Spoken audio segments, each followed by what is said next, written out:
Selamat pagi, selamat berjumpa kembali di materi matematika semester 2. Di sini ada sebuah gambar gedung yang paling tinggi di dunia. Ada yang tahu? Burj Khalifa, ya, adanya di Dubai ya. Di sini ada juga Spider-Man. Nah, dia mau ke puncak gedung tertinggi tersebut. Nah, berapa? Ada yang tahu? Ada yang bisa bantu nggak Spider-Man ini? Berapa panjang tali yang dibutuhkan dari tempat dia ini ke puncak gedung itu?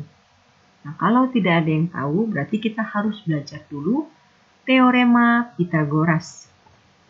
Teorema Pitagoras menunjukkan hubungan panjang sisi-sisi pada segitiga siku-siku. Ingat ya, ini hanya berlaku pada segitiga siku-siku. Nah, di sini ada sebuah segitiga siku-siku. Segitiga A, B, C. Siku-sikunya berada di titik A. Siku-siku besarnya 90 derajat ya. Titik A, B, C sudut pada segitiga menggunakan huruf besar ya kalau menamai titik sudut, sedangkan sisi yang di depan sudut ini sudut A. Sisi yang di depannya adalah sisi A. Sisi yang di depan sudut B, sisi B. Sisi yang di depan sudut C adalah sisi C. Nah, perhatikan dari ketiga sisi ini. Mana sisi terpanjangnya? A, B, atau C? Terpanjangnya adalah si A. Yang di depan siku-siku. Nah, yang di depan siku-siku ini itulah sisi terpanjangnya.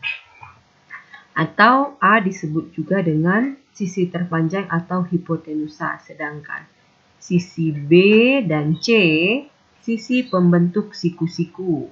Nah, B dan C ini saling tegak lurus ya. Saling tegak lurus dan membentuk siku-siku atau sudut 90 derajat. Bunyi teorema Pitagoras yaitu kuadrat panjang sisi miring suatu segitiga siku-siku sama dengan jumlah kuadrat panjang sisi siku-siku lainnya. Nah, mungkin kalian akan bingung kalau menggunakan kalimat seperti ini ya. Jadi kita tuliskan persamaannya. Persamaannya yaitu A kuadrat sama dengan B kuadrat ditambah C kuadrat. Jadi kuadrat sisi miring atau sisi terpanjang atau hipotenusa ya. Ini boleh juga disebut sisi miring. Sisi miring, sisi terpanjang, hipotenusa itu sama ya. Kuadrat panjang sisi miring sama dengan jumlah kuadrat panjang sisi siku-siku yang lain. Berarti sisi B dan sisi C. Nah, ini bukan suatu ketetapan ya, letak titik A, B, C-nya ini bukan suatu ketetapan. Boleh juga ini diganti menjadi P, Q atau P, Q dan R. Yang pastinya kuadrat sisi miring sama dengan jumlah kuadrat sisi siku-siku yang lain. Nah, kalau yang ditanya nanti B kuadrat, kalau yang ditanya si B kuadrat, maka itu sama dengan A kuadrat dikurang C kuadrat. Sedangkan kalau yang ditanya C kuadrat sama dengan A kuadrat dikurang B kuadrat. Jadi kalau dia yang terpanjang itu harus dijumlah ya. Sedangkan kalau yang ditanya sisi yang lain, yang terpanjang dikurang sisi satunya. Kalau yang ditanya sisi yang bukan terpanjang, berarti yang terpanjang dikurang sisi satunya. Bisa dipahami? Nah, sekarang kita menentukan hipotenusa atau sisi miring atau sisi terpanjangnya dan persamaan yang berlaku pada segitiga siku-siku. Di sini ada sebuah segitiga siku-siku. Siku-sikunya di sini ya. Ini siku-sikunya.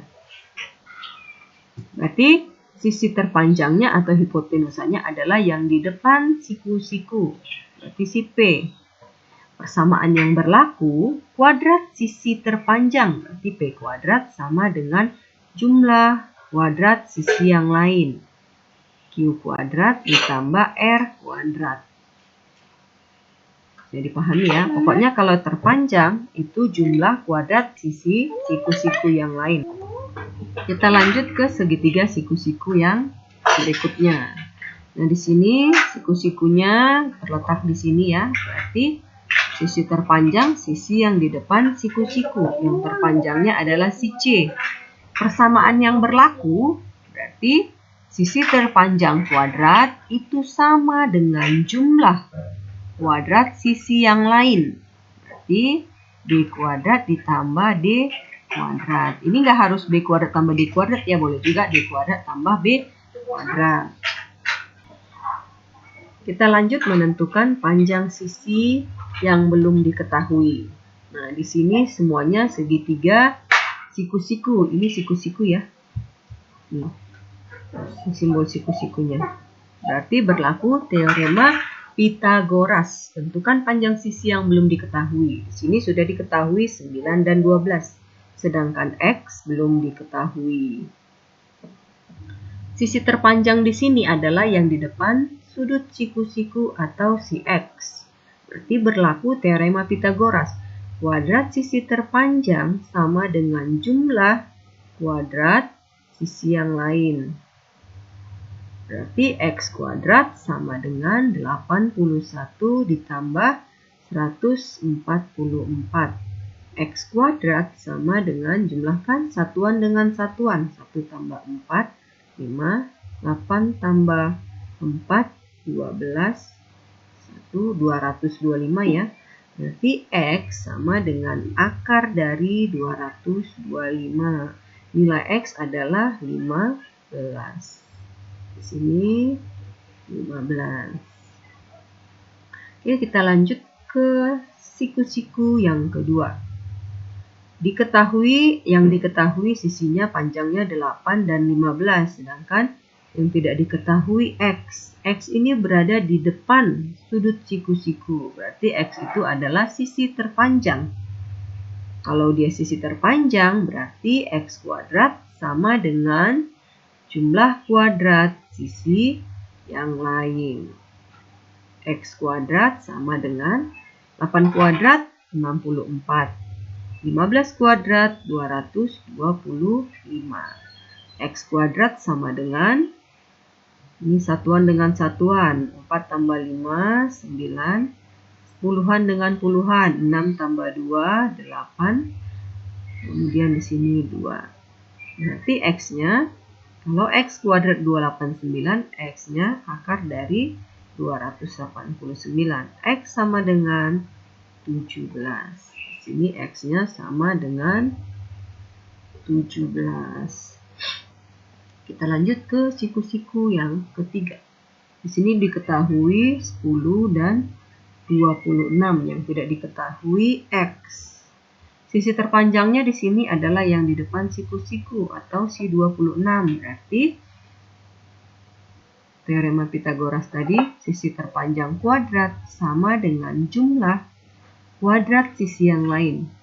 X kuadrat ditambah 10 kuadrat. 26 kuadrat sama dengan sin kuadratnya. 26 kuadrat itu 676. X kuadrat ditambah 10 kuadrat 100. X kuadrat sama dengan 676 dikurang 100. X kuadrat sama dengan 576. Maka X adalah akar dari 576. Hasilnya 24. Oke, berarti nilai X di sini adalah 24.